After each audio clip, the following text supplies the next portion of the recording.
poblahoželal z tohto posvätného miesta celej Slovenskej republike k významnému štátnemu sviatku, ku koncu druhej svetovej vojny a k víťazstvu nad fašizmom. Slavín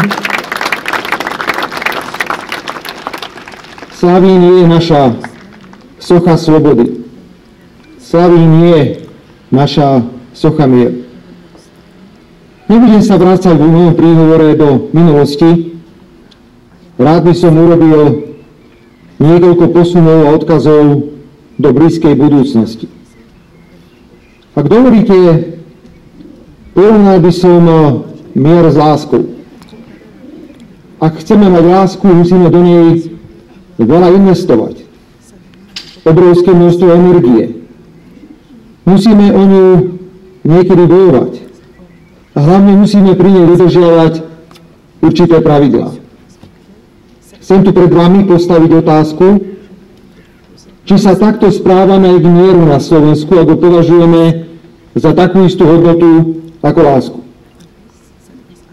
Dnes ráno som stretol jedného kolegu, môjho poslanca Národnej rady Slovenskej republiky, a to mi povedal, že keď odchádzal z budovy Národnej rady, stretol kolegu z iného tábora a ten sa veľmi vytešoval, že vonku prší, že príde málo ľudí na Slavín a že to bude celé pokazené.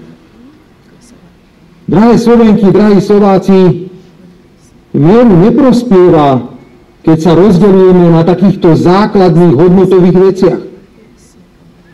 Mieru neprospieva, ak niekto príde na posvätnú mohylu Štefánika a robí tam stranickú politiku.